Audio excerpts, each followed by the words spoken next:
Hi guys! Go live! Mag-harvest ako ng aking dragon fruit na nakatanim sa timba.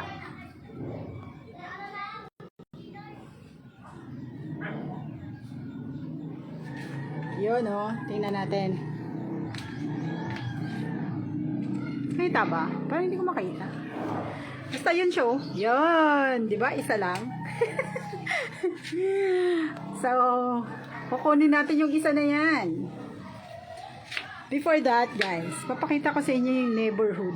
Ayan Nakita nyo ba yan? Yung sa kabilang mataas na bahay din, Marami siyang dragon fruit na nakatanim din sa taas. Diba? Kay Ate Bibi yan. Diyan ang galing yung aming itinanim din dito sa amin. Nakita nyo yan, guys. Papakita ko muna sa inyo pala yung mga bunga. Ayan bunga niya. Ayun. Yun din. Ayan din. So, basta ang bilang-bilang ko, meron pa Yung isa na yun sa taas ang malapit na rin na hinog. Yung nabilang ko na bunga is 8. Sa ngayon, ito ang isang peraso ni hinog. So, yan lang naman ang kukunin ko, So, ito lang muna na part ang ipapakita ko. Sunod, meron akong papakita dun sa kabilang part. Hi guys! Ayan Nakita niyo yung bunga ng aking dragon fruit. Hinog na yan. So, yan lang ang aking ipapakita, guys. Diba? Ayun Yan yan. So, yun ang pinakita ko kanina yung kay Ate Baby Kita niyo yung dragon fruit niya, marami. Yan yung sa amin.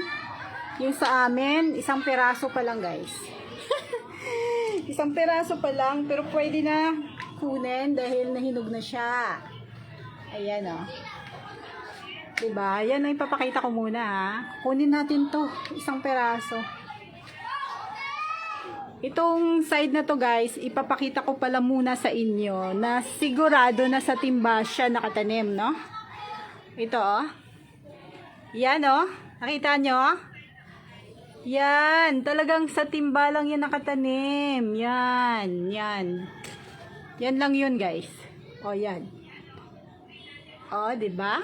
Sa timba lang nakatanim yan. Yan, tapos yan, ganyan siya kadami.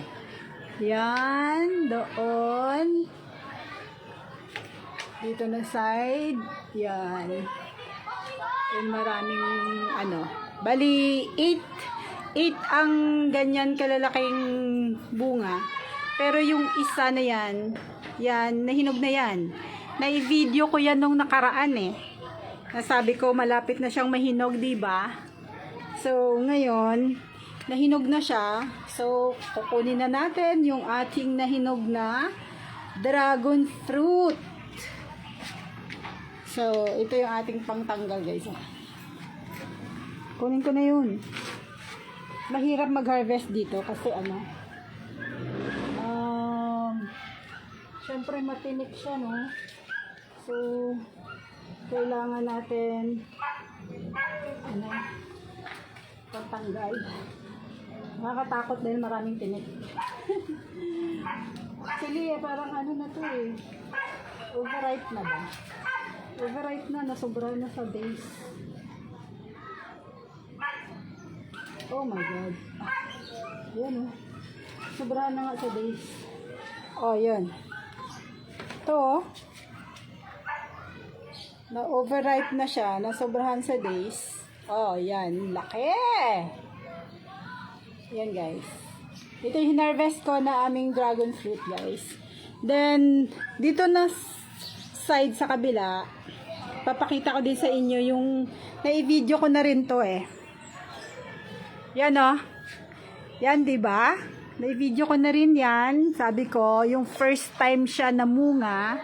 First time talaga namunga yan siya, guys.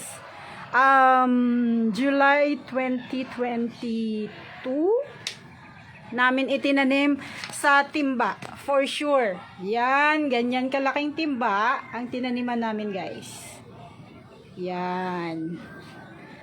Ayan Yun Yun ang bunga niya. Pinakita ko na yan. 5 peraso ang bunga niyan. Ayan. Ito medyo mataba itong dragon fruit na to. First time na munga. So, within 1 month siguro, within 1 month, may hihinog na rin yan. Yan o. More or less, 1 month. May hihinog na yan. O, diba? Yun lang guys. Yan lang ang gusto ko lang ipapakita sa inyo na for sure nasa timba talaga nakatanim ang aming dragon fruit. O, diba? Yan. So, okay na. Nakapag-harvest na tayo. So, that's it guys. Yan lang talaga ang gusto kong ipakita. Na for sure, nasa timba lang talaga nakatanim ang aming dragon fruit. So, that's it. Bye-bye.